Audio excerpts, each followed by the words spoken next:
The birth of Elizabeth Tudor on September 7, 1533, marked a pivotal moment in English history, though it was received with mixed emotions at the time. Born to King Henry VIII and his second wife, Anne Boleyn, Elizabeth entered a world brimming with expectation and political tension. Henry's desperate quest for a male heir had led to his controversial break from the Roman Catholic Church, the creation of the Church of England, and the schism that would define English religious life for decades. Thus, Elizabeth's arrival was seen not just as the birth of a royal child, but as a direct consequence of one of the most seismic religious and political upheavals in Europe.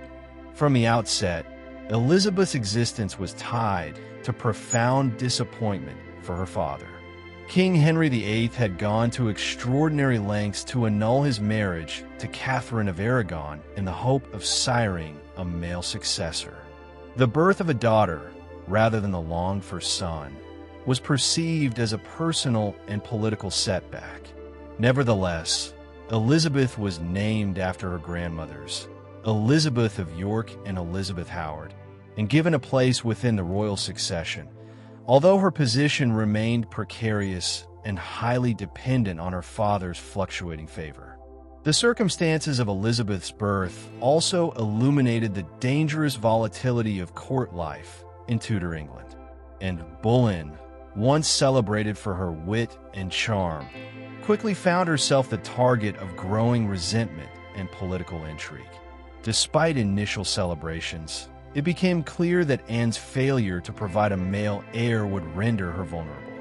Elizabeth's infancy was thus marked by the beginning of her mother's decline in influence, a trajectory that would culminate tragically just 3 years later with Anne's execution. Elizabeth's early status as a princess provided her with a brief but notable period of privilege. She was given her own household, carefully selected tutors, and a royal upbringing designed to prepare her for a future that, at least initially, seemed filled with promise. Her education was rigorous, emphasizing the humanist curriculum fashionable at the time, which included languages, rhetoric, philosophy, and theology. From an early age, Elizabeth exhibited a formidable intellect, absorbing the lessons of her tutors with remarkable facility, an early indication of the sharp mind that would later define her reign. However, the political landscape shifted dramatically following in Boleyn's fall from grace in 1536. Elizabeth was declared illegitimate by her father and removed from the line of succession, a devastating blow that fundamentally altered the course of her life. Stripped of her title and status, Elizabeth remained within the royal household, but occupied a far more uncertain position. Her childhood thus became an exercise in navigating the treacherous waters of Tudor court politics, where favor could turn to fatal disfavor overnight. Despite her illegitimacy, Elizabeth's education continued with the support of key figures at court, particularly her stepmother, Catherine Parr, the sixth and final wife of Henry VIII. Catherine recognized Elizabeth's potential and ensured her continued intellectual development.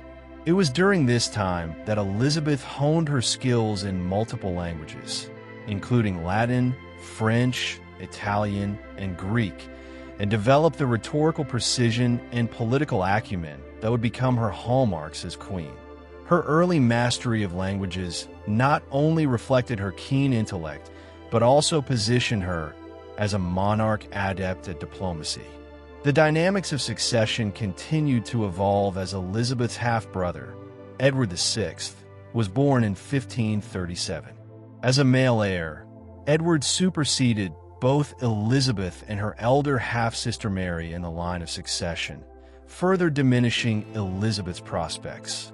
Nevertheless, the Acts of Succession passed under Henry VIII would later reinstate both Elizabeth and Mary to the line after Edward, a legal maneuver that, although seemingly minor at the time, would have profound consequences for the future of England.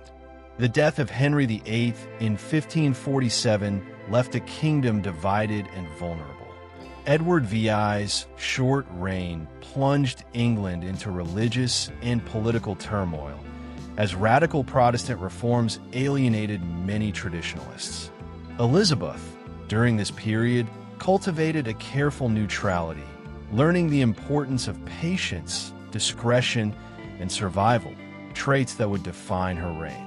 Her cautious navigation through these uncertain years was a testament to the lessons she had absorbed during her tumultuous childhood. Elizabeth's early life was thus deeply intertwined with the great forces that would shape the nation: religious reform, dynastic instability, and the personal ambitions of powerful courtiers. From the beginning, she was a figure upon whom great expectations and even greater anxieties were projected. Her childhood hardships forged within her a resilience that would later enable her to weather the storms of conspiracy, betrayal, and war. In the crucible of uncertainty and ambition, Elizabeth Tudor was tempered into a figure capable of reshaping England's destiny. The corridors of the royal palaces, with their tapestries of gold and velvet, whispered of shifting fortunes.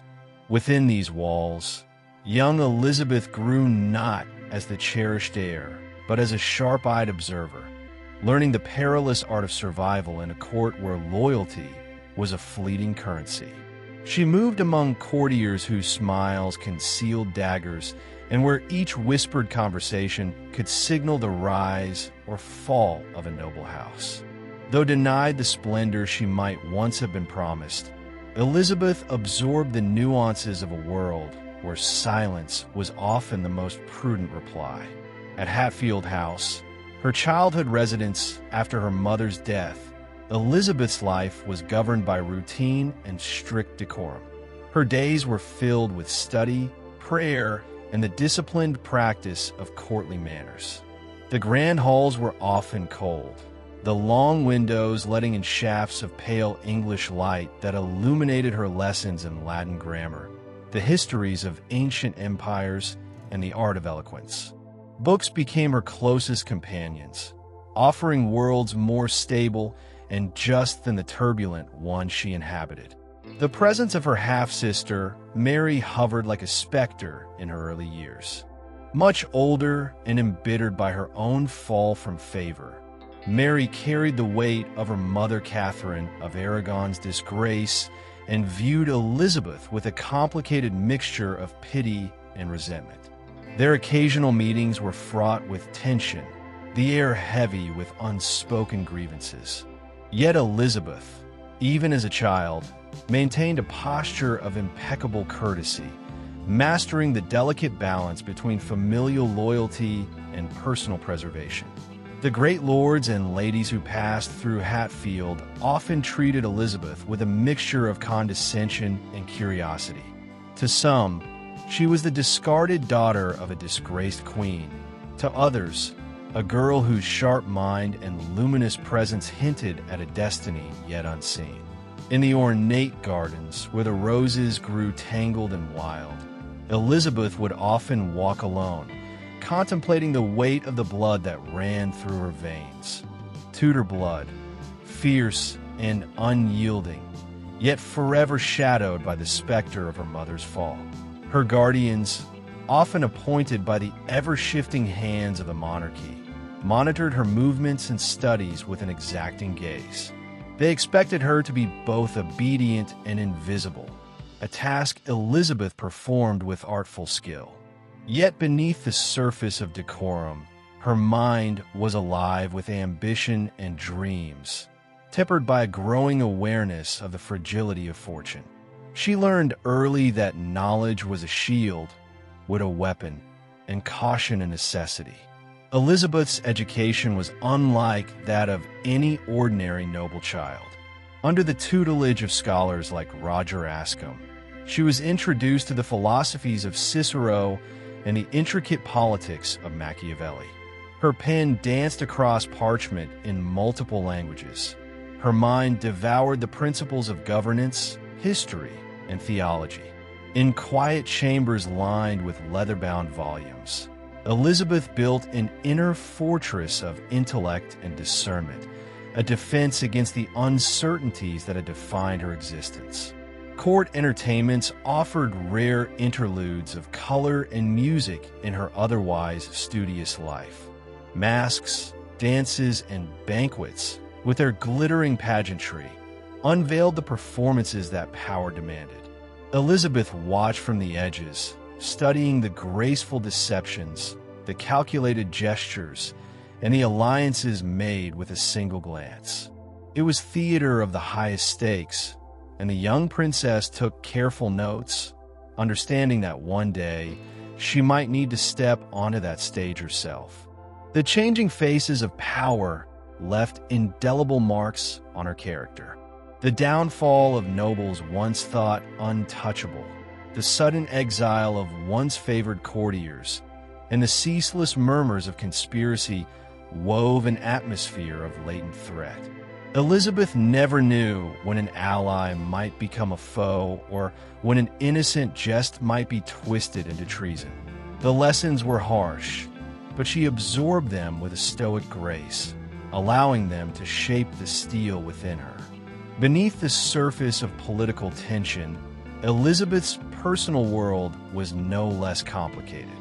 She developed affections and loyalties cautiously, wary of trusting too easily. She wrote letters filled with polished rhetoric, skillfully navigating the expectations of those in power. Friendships were cultivated with care, and confidences were given sparingly. Even in her tender years, Elizabeth seemed to sense that isolation was often the price of safety. The heavy iron gates of the Tower of London loomed against the gray English sky as Elizabeth, then in her early 20s, rode through them under guard. The ancient fortress, thick with the memories of traitors and lost monarchs, seemed to breathe a cold, damp air that clung to her skin. Her heart beat steadily beneath the velvet of her riding cloak, not from fear alone, but from the knowledge that a single misstep could mean her death. In the reign of her half-sister, Queen Mary I, danger was no longer a shadow at court. It was a blade hanging by a fraying thread. The political climate had turned brutal. After Mary's accession, England reeled under a fierce Catholic resurgence that sought to erase the reforms of previous years. Heretics were burned in public squares, their cries mingling with the crackle of the flames. Elizabeth, the daughter of Anne Boleyn and a symbol of Protestant hope, found herself ensnared in suspicions of rebellion, particularly after the failed Wyatt's Rebellion, a conspiracy that sought to depose Mary and elevate Elizabeth to the throne. The cold, damp stone walls of her tower lodgings whispered a grim history. In the same rooms where queens and traitors had awaited their deaths, Elizabeth now paced. The narrow slits of windows allowed little light to pierce the gloom, and the dampness settled into her bones. Her attendants were few, her comforts fewer still, and every footstep in the corridor could have heralded a summons to the block. Yet she held her composure, choosing her words carefully when questioned, presenting herself neither as a victim nor as a threat. Within the tower's suffocating silence, Elizabeth turned inward, gathering her strength as only she could. She spent her days reading what few books she was allowed, her mind racing far ahead of her physical confinement.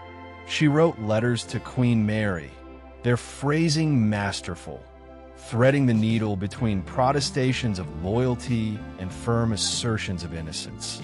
Each line was weighed with care, crafted not only to plead her case, but to display her intelligence and unbreakable spirit. Her interrogators came often, dressed in the somber black of state officials, their faces stern and unmoving. They questioned her alliances, her letters, her every action. Elizabeth's replies were models of cautious brilliance, clear enough to appear cooperative, vague enough to avoid entrapment. She refused to name conspirators, real or imagined, understanding that the less she said, the fewer weapons she placed in their hands. As weeks turned into months, the pressure mounted. Across the city, rumors swirled of Elizabeth's impending execution. In her tower cell, Elizabeth made peace with the likelihood of death, but did not resign herself to it. She maintained her dignity, dressing each morning with the careful precision of a queen, even if she were to be led to the scaffold by sunset. Her resilience became a silent act of rebellion, a refusal to yield to despair. An unexpected reprieve came as political necessity shifted in Elizabeth's favor. Mary's health was faltering, her unpopular marriage to Philip II of Spain stirring unrest among the English people. Executing Elizabeth, the next natural heir, risked igniting further rebellion. Thus, after weeks of harrowing uncertainty, Elizabeth was released from the Tower, but not into freedom. She was moved to house arrest in the countryside, a gilded cage surrounded by spies and informants. At Hatfield, Elizabeth lived under constant surveillance, every visitor scrutinized, every letter intercepted. The gardens and libraries offered some distraction, but the walls around her were invisible and relentless. She could not act, could not plan, could barely think without the knowledge that every word might be reported back to London. Yet in this stifling captivity, Elizabeth refined her most valuable talents: patience, discretion, and an uncanny ability to read the shifting winds of power. While others might have grown embittered, Elizabeth turned hardship into strategy. She cultivated an image of dutiful obedience, writing humble letters to the Queen and participating in Catholic ceremonies when required, all while carefully avoiding any actions that might suggest sedition. Her performances were flawless, not out of hypocrisy, but from a profound understanding that survival depended on the art of becoming whatever her enemies least expected. The winter air of London in November 1558 carried a strange mixture of mourning and anticipation. Bells tolled solemnly for the passing of Queen Mary I, yet beneath the layers of black cloth and hushed prayers, a current of hope stirred the streets. From the muddy alleys of Southwark to the gilded halls of Whitehall, all England held its breath. Far from court, at Hatfield House, Elizabeth Tudor received the news that would alter the destiny of a nation. She was now Queen of England. Upon hearing of her sister's death, Elizabeth reportedly fell to her knees beneath a great oak in the parklands of Hatfield and uttered in Latin, "This is the Lord's doing. It is marvelous in our eyes." The moment was not one of triumphal exultation, but of solemn understanding. The crown she inherited was heavy with debt, division, and distrust. Yet Elizabeth rose from the ground with steady hands and a clear gaze, ready to meet the burden she had long anticipated. Her journey to London unfolded like a living tapestry, woven with the cheers of the people, the vibrant colors of banners fluttering from windows, and the ringing of thousands of bells. Townsfolk lined the roads, hurling flowers into the path of her procession. Even the gray skies seemed to relent, offering beams of pale sunlight that touched her golden hair and the deep crimson of her velvet cloak. Elizabeth smiled often, lifting her hand in measured waves, the embodiment of regal grace tempered with human warmth. Preparations for her coronation began at once, each detail meticulously crafted to convey legitimacy, strength, and unity. Elizabeth's counselors, a blend of loyal Protestants and cautious moderates, assembled to guide the precarious early steps of her reign. Among them, William Cecil emerged as her most trusted advisor, a man whose cautious wisdom and tireless loyalty would be pillars of her rule. On January 15th, 1559, Westminster Abbey gleamed in the pale winter light, its great Gothic arches soaring above a sea of lords, ladies, bishops, and ambassadors. Elizabeth, resplendent in a gown of cloth of gold that shimmered with each measured step, approached the altar. The scent of incense hung in the air, mingling with the cold stone smell of the ancient church. The crown of Saint Edward, heavy and brilliant, was placed upon her head, and the congregation erupted in a cry that seemed to shake the very rafters. God save Queen Elizabeth! The coronation festivities spilled out into the streets in a riot of color and music. Pageants filled the roads from the Tower to Westminster, each tableau rich with symbolism. In one, a stage depicted the Queen receiving the gifts of truth and justice. In another, a chorus of children dressed as angels sang of peace and prosperity. Elizabeth accepted each homage with a poise that belied the delicate dance she was beginning, balancing the expectations of a divided people while forging her own vision of monarchy. The early days of her reign were marked by measured but decisive actions. Elizabeth restructured her Privy Council, selecting men who were loyal but not sycophantic, men who understood that disagreement, when delivered with respect, would not cost them their heads.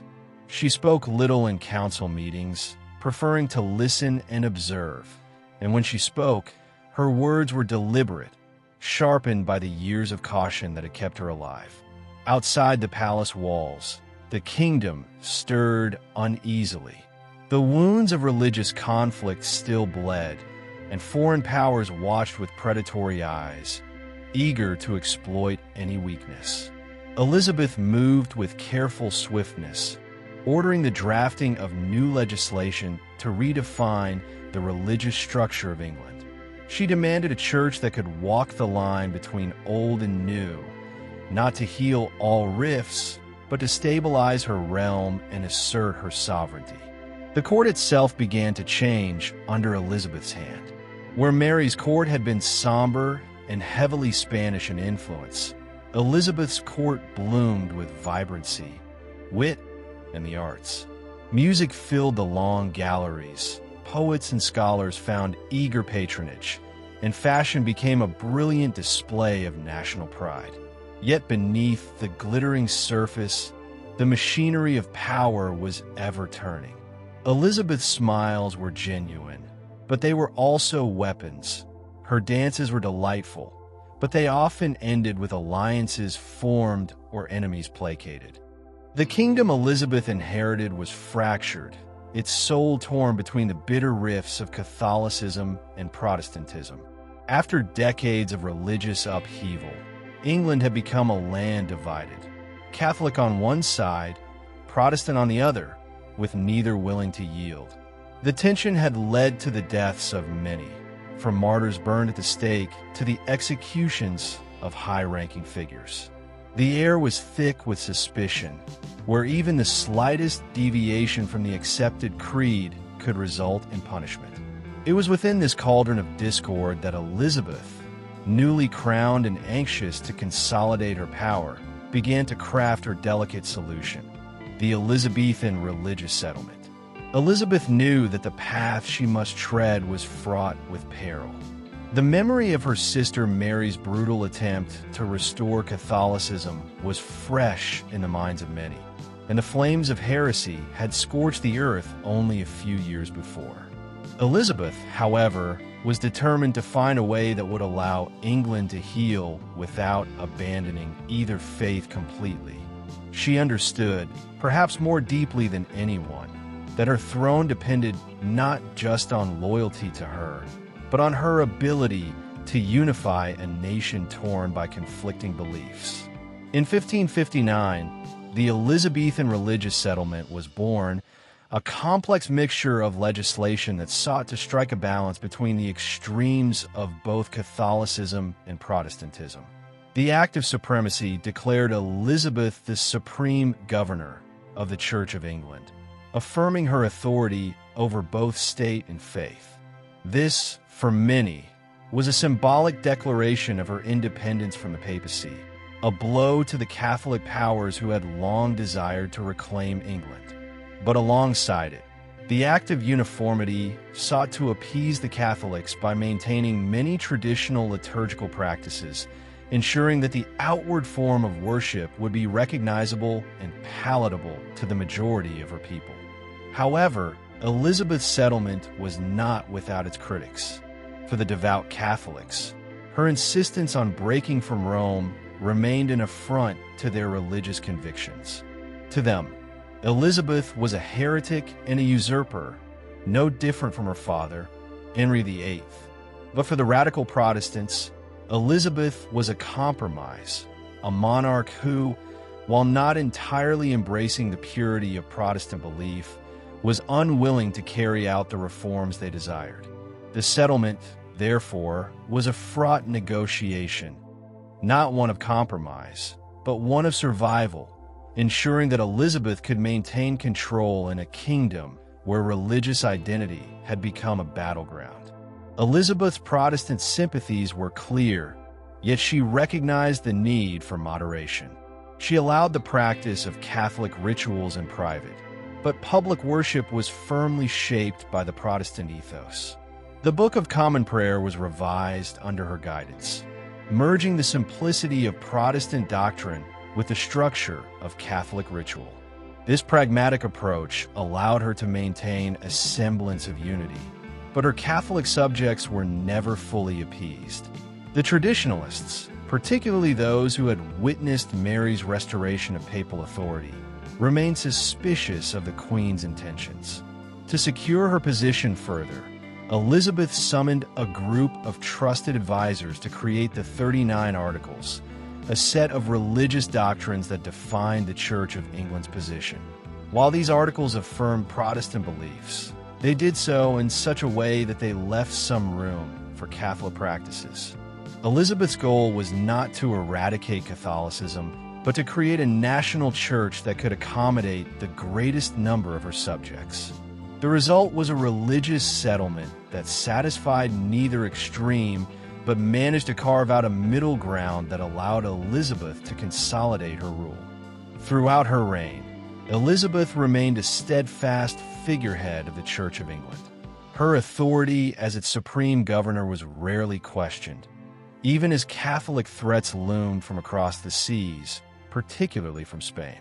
The papacy, eager to wrestle control of England from her grasp, issued the papal bull of excommunication in 1570, which declared her a heretic and released her subjects from allegiance to her throne. This act would haunt Elizabeth throughout her reign, fueling plots against her life, including the infamous Babington Plot of 1586, which sought to replace her with her Catholic cousin, Mary, Queen of Scots. Yet the excommunication did not break Elizabeth's resolve. Instead, it forged a clearer identity for the English Church and solidified Elizabeth's role as its protector.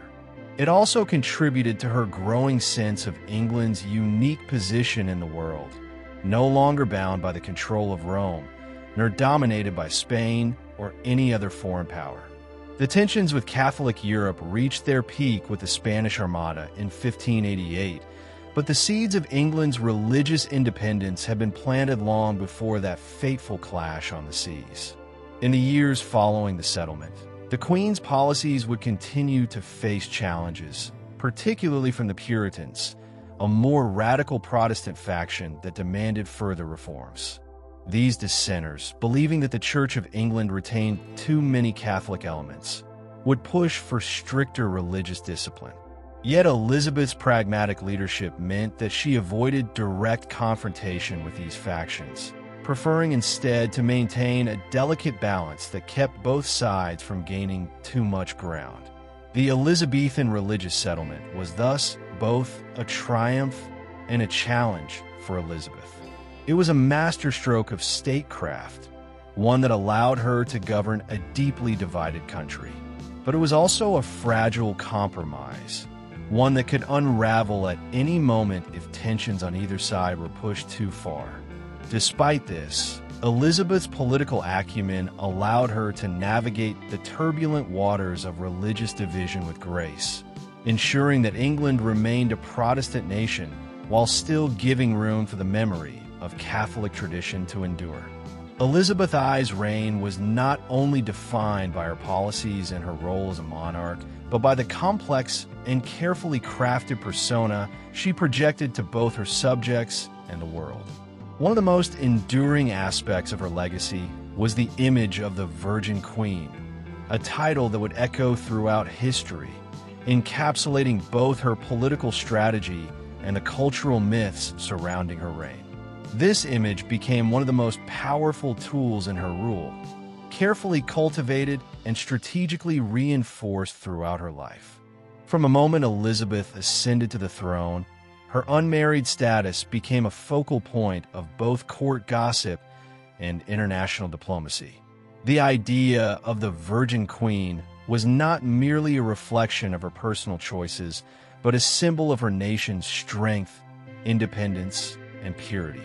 Elizabeth understood the political power in remaining unmarried, seeing it as a way to maintain control over her kingdom without the interference of a foreign husband or the complications of dynastic marriage.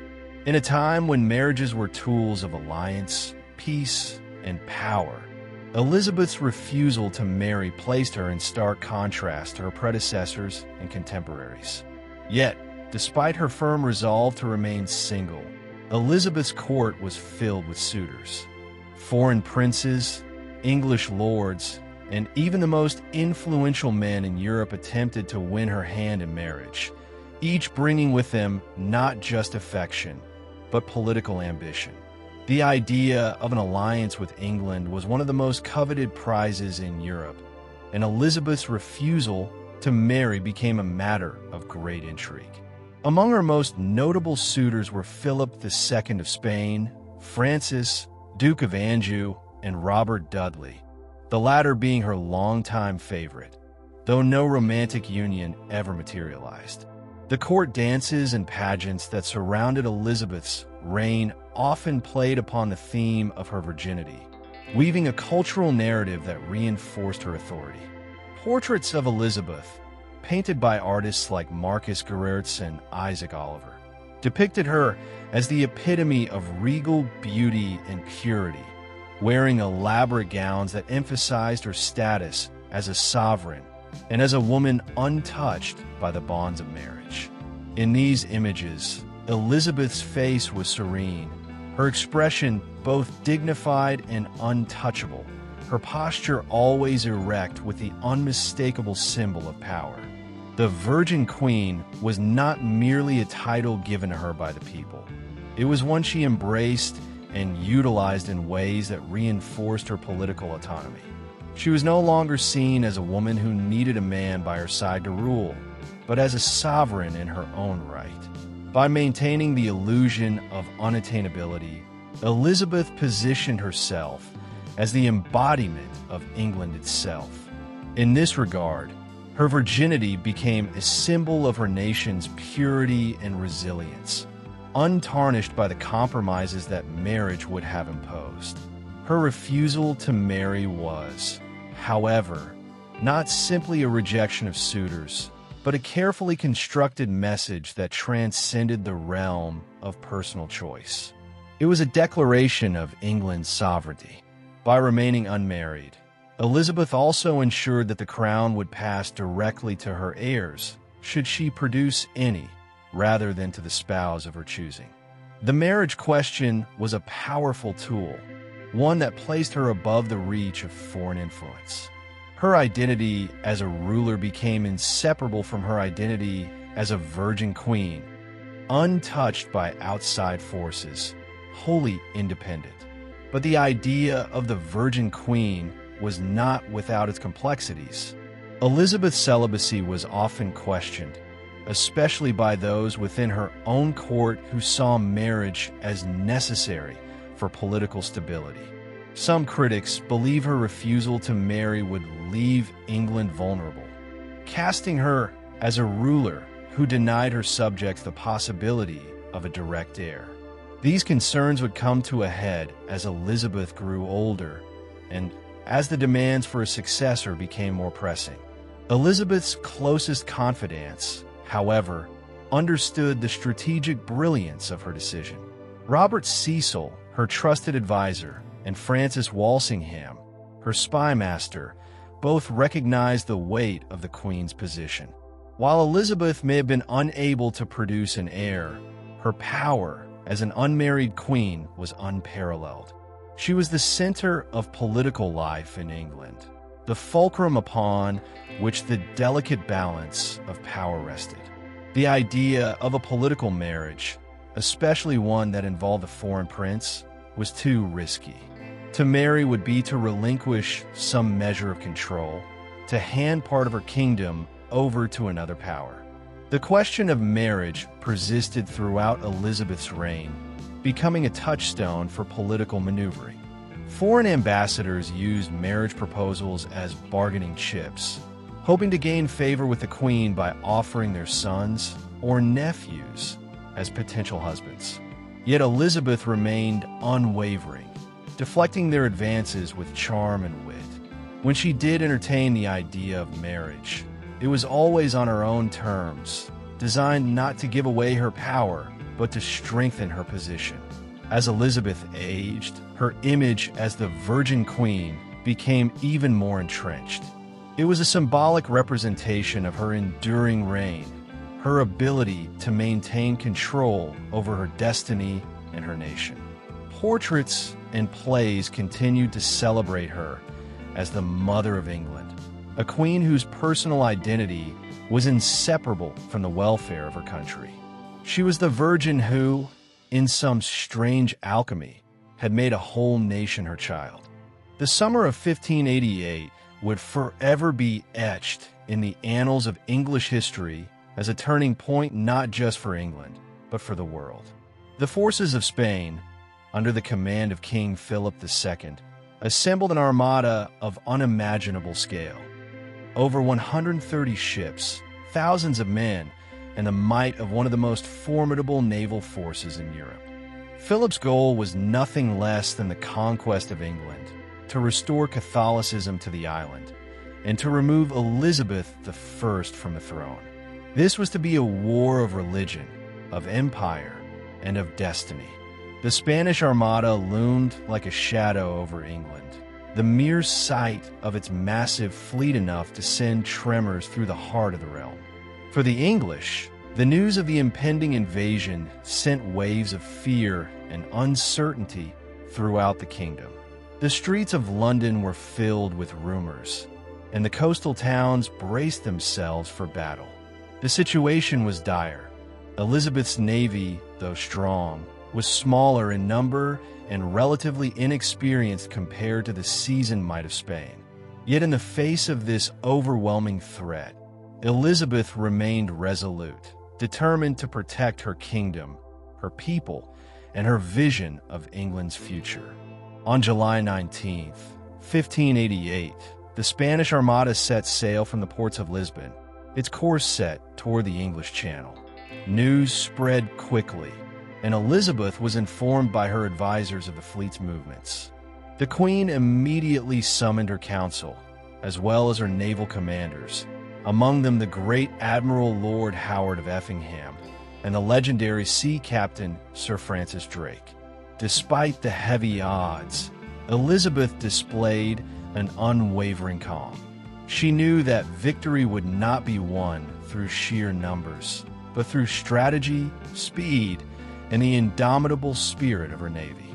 The English fleet, though outnumbered, was far more nimble. With the winds of fortune on their side, the smaller English ships sailed faster and more efficiently than their heavy Spanish counterparts. As the Armada approached the English coast, Elizabeth's fleet engaged in a series of skirmishes, striking swiftly and retreating before the Spanish could mount a proper counterattack. The English, fueled by national pride and the fear of foreign domination, fought with relentless ferocity. They harassed the larger Spanish ships, keeping them from forming a cohesive attack. The tides of fate turned against the Spanish Armada in more than just the shape of the battle. A great storm, often referred to as the Protestant wind, struck the Spanish fleet with a fury that seemed divinely ordained. Winds and waves battered the Armada's ships, scattering them across the channel. Many vessels were forced to retreat, while others found themselves stranded along the treacherous coastline. The storm decimated the Spanish fleet, and what remained of it limped back toward Spain, broken and shattered. The English victory was decisive, though not without cost.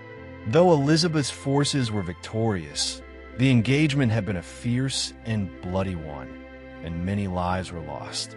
The defeat of the Armada was not merely a military success. It was a profound symbolic victory for England. The Protestant nation had stood firm against the might of Catholic Spain, and Elizabeth's reign had been proven to be unshakable. The Queen, whose kingdom had stood at the brink of collapse, emerged from the confrontation as an unassailable icon of English strength and resolve. In the aftermath of the Spanish defeat, Elizabeth's stature as a leader was unparalleled. She had stood firm in the face of a seemingly impossible threat and emerged victorious. The English people, already enamored of their queen, now saw her as divinely chosen, a protector of their faith and their nation. Elizabeth, ever the master of symbolism, capitalized on this newfound reverence. In her famous speech to her troops at Tilbury, she proclaimed, "I know I have the body of a weak, feeble woman, but I have the heart and stomach of a king, and of a king of England too." Her words struck a chord, cementing her image as a monarch who could not only rule her people, but also defend them with unparalleled courage. The Spanish defeat marked the beginning of a new era for England. The Armada's failure shattered Spain's dominance at sea and paved the way for England to become a rising naval power. England's victory also ensured the continued survival of Protestantism within its borders, preventing the return of Catholic rule and securing Elizabeth's reign for many years to come. The triumph was celebrated with parades, feasts, and public prayers of thanksgiving. Elizabeth, clad in her armor, was lauded not only for her leadership, but for her divine favor, as many believed that God had intervened on England's behalf. However, the victory over the Armada did not come without consequences. While Spain's reputation as the greatest naval power in Europe was damaged, it was not completely undone. The Spanish Empire would continue to be a formidable force in European politics, but the battle had marked the beginning of its decline. Elizabeth, now secure in her throne, would face many more challenges, both foreign and domestic. But the defeat of the Armada had sealed her place in history as one of the most extraordinary monarchs to ever sit on the English throne. For Elizabeth, the defeat of the Spanish Armada was not simply a military victory. It was a testament to her leadership, to her ability to inspire loyalty and bravery in the face of overwhelming odds. The victory would be remembered for centuries to come as a defining moment of her reign and the defining moment of England's emergence as a world power. The Queen, who had survived the perils of the Tower, the challenges of religious division, and the treacherous politics of her court had, in the end, proven herself as a monarch capable of leading her nation to greatness. As the years passed, Elizabeth I's reign began to enter its final phase. The Queen, who had once been the young, vigorous monarch of a rising power, was now facing the inevitable physical decline that accompanies age. Her once vibrant presence, which had so often dazzled courtiers and inspired her people, now seemed frail and weary. The challenges that mark her early reign had given way to a new set of concerns, the most pressing of which was the matter of succession. Elizabeth, now in her mid-60s, had no heir, and the uncertainty surrounding who would inherit the throne became a growing source of anxiety among both her court and the English populace. The question of succession had loomed over Elizabeth's entire reign, but as her health began to decline in the 1590s, it became more urgent. For years, Elizabeth had resisted the pressure to marry, rejecting suitor after suitor, and insisting that England's strength lay in her independence as a single monarch. Yet, as she grew older, the very fact that she had no children to succeed her became a source of destabilization. The fear of a power vacuum upon her death sparked intense political maneuvering both at home and abroad. The English nobility, ever hungry for power and influence, began to eye the throne with increasing interest. The most prominent of the potential heirs was James VI of Scotland, the son of Mary, Queen of Scots, and a direct descendant of Henry VII, making him a legitimate contender for the English throne. The prospect of James's accession to the throne caused great anxiety among Elizabeth's closest advisors, who feared that his Catholic background might reignite religious conflict in the kingdom. Despite these fears, James's claim was widely acknowledged, and he was secretly being groomed as the future monarch, though Elizabeth herself never publicly acknowledged him as her successor. As Elizabeth's health began to deteriorate, her mental state became a matter of concern. The Queen, who had once been known for her sharp wit and clear decision-making, now exhibited signs of emotional strain. In her later years, she often withdrew from the daily affairs of the court, delegating more power to her trusted advisors like Robert Cecil, the son of Elizabeth's earlier advisor, Lord Burleigh. Robert Cecil, who had inherited his father's role as principal secretary, played a critical role in managing the Queen's affairs as her health failed. He navigated the delicate waters of diplomacy, succession, and a fragile relationship between the English court and the Scottish throne, all while constantly working to preserve his family's influence. Elizabeth's declining health also took a toll on her physical appearance. The Queen, once renowned for her beauty and grace, began to show signs of age. Her skin, once fair and flawless, grew pale and wrinkled, and her fiery red hair, which had been her signature trait, faded. Though she still donned the elaborate gowns and pearls of her youth, they no longer concealed the toll of time.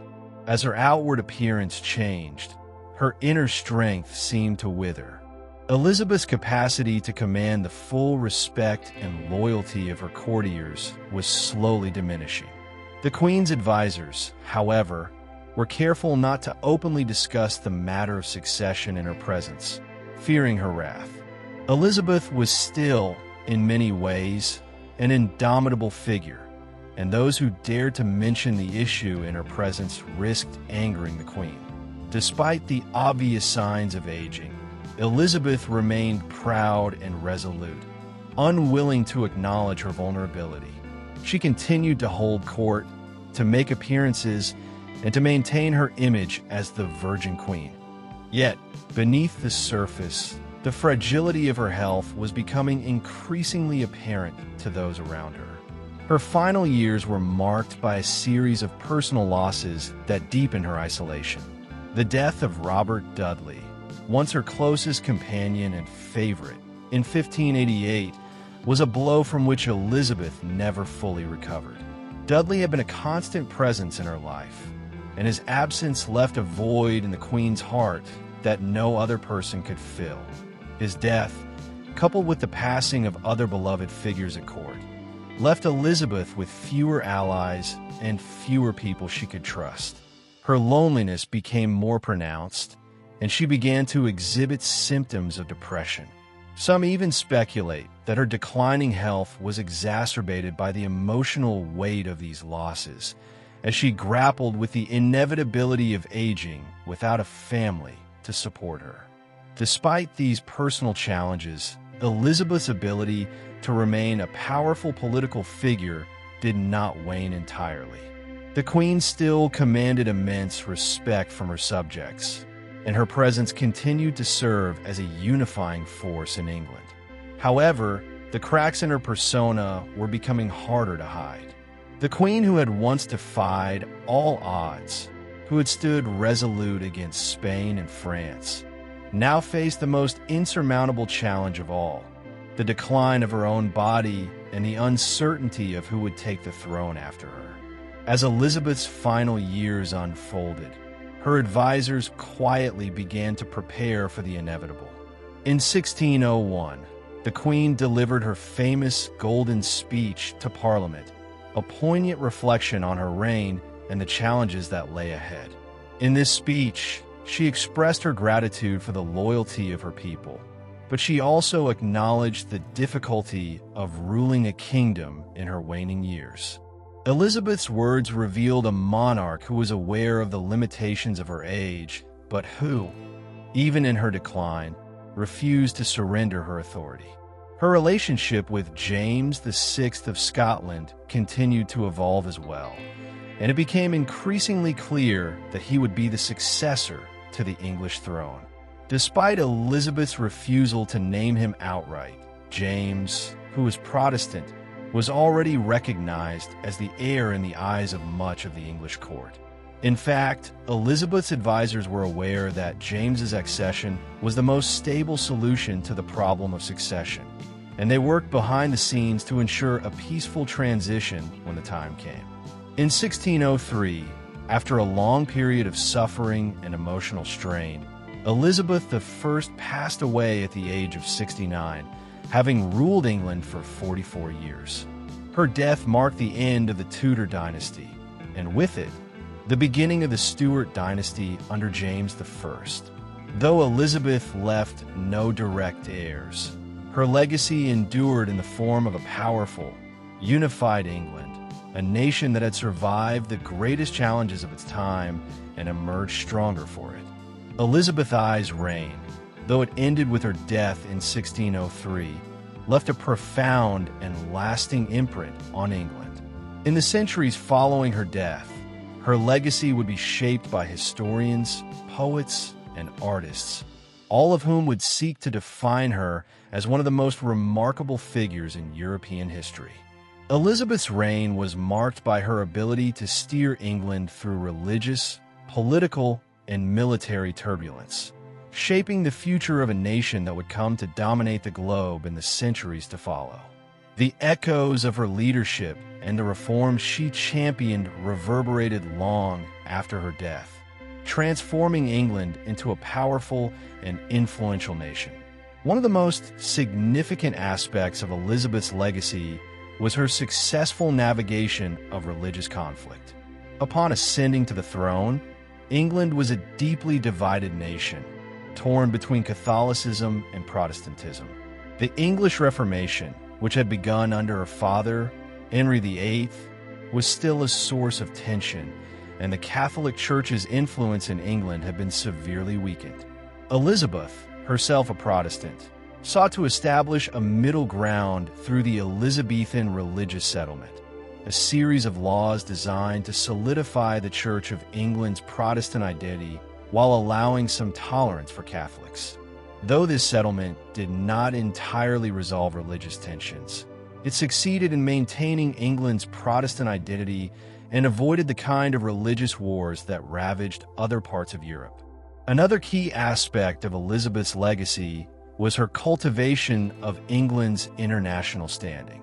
Under her rule, England transformed from a relatively isolated and small kingdom into a rising naval power.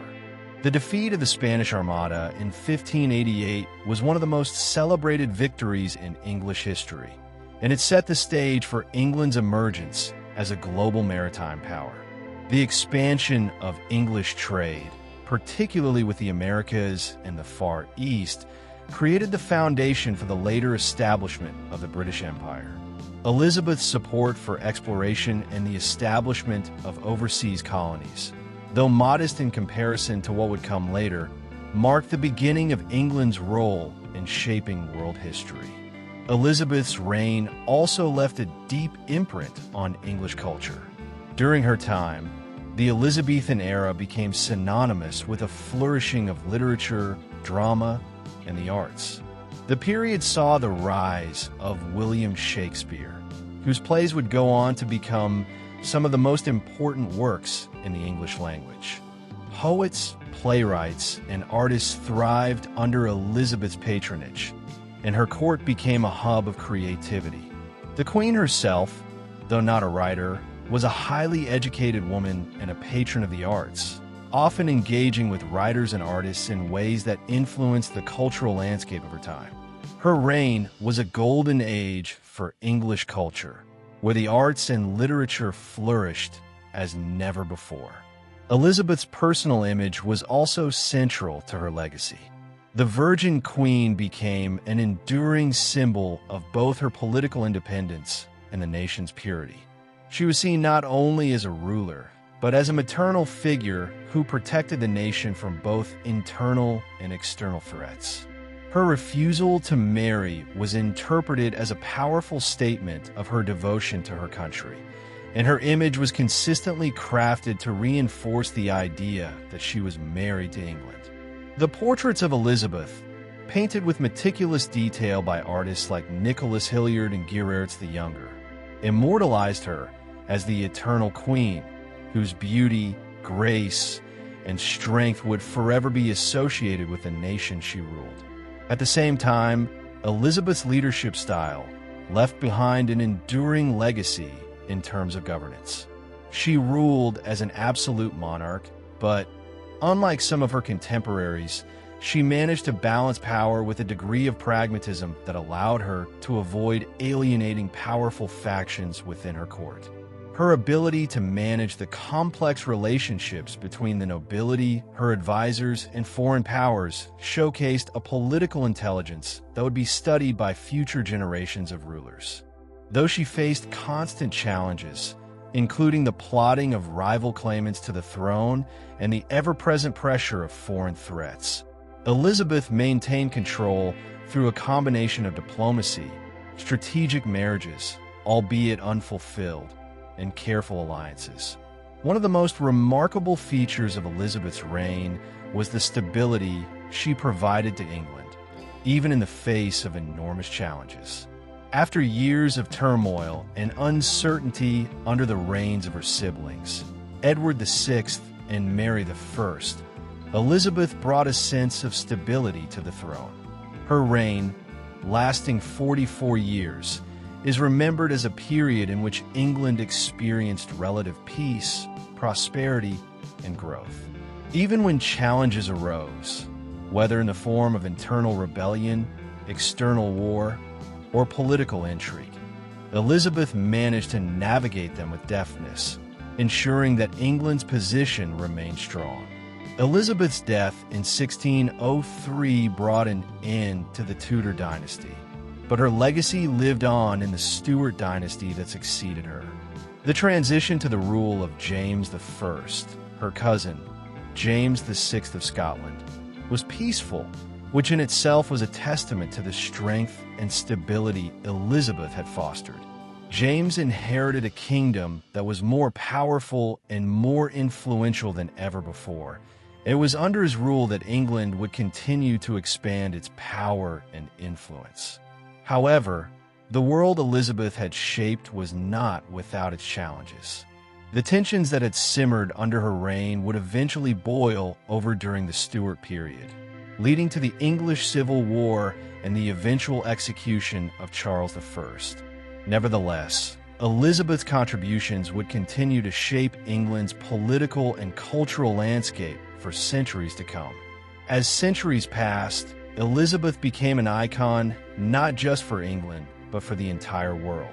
Her reign was remembered as a time of prosperity, exploration, and artistic achievement.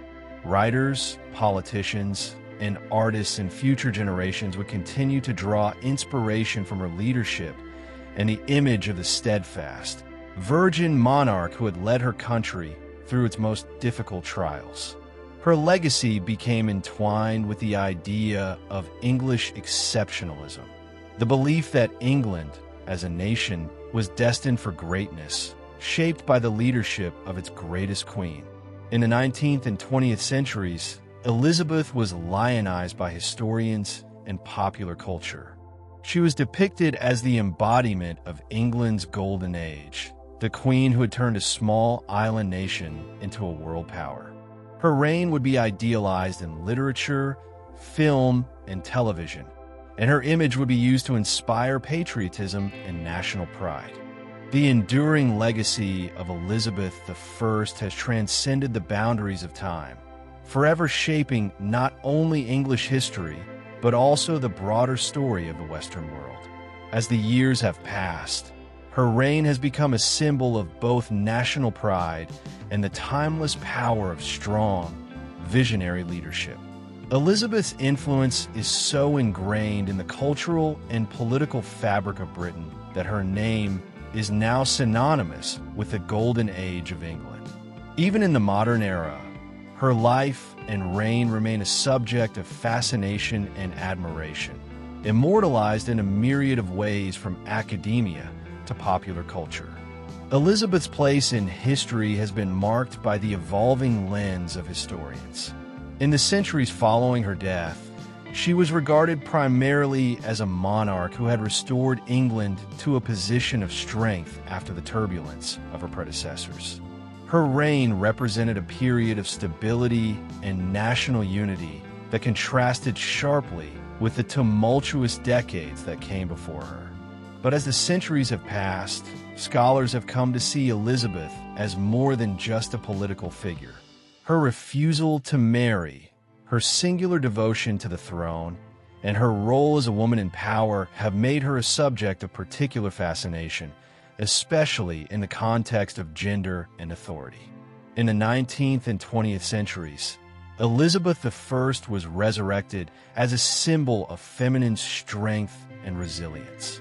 In a time when women were often excluded from positions of power, Elizabeth's ability to govern a kingdom with wisdom, grace, and fortitude was a remarkable accomplishment. Her reign was often held up as a model of female leadership, particularly during the women's suffrage movement, when women around the world were fighting for political rights and recognition. Elizabeth's ability to hold her own in a male-dominated world became a powerful example for later generations of women aspiring to political influence. Modern depictions of Elizabeth in film, television, and literature have also contributed to her enduring popularity. The 1998 film Elizabeth, starring Cate Blanchett, and its 2007 sequel, Elizabeth, The Golden Age, reignited public interest in the Queen's life and legacy. These portrayals, while dramatized for cinematic effect, brought to light the intrigue, the passion, and the complexity of Elizabeth's character. The image of Elizabeth, clad in elaborate gowns and surrounded by a court of loyal subjects, captivated audiences worldwide. While these films took liberties with historical facts, they nevertheless underscored the dramatic and enduring power of her story.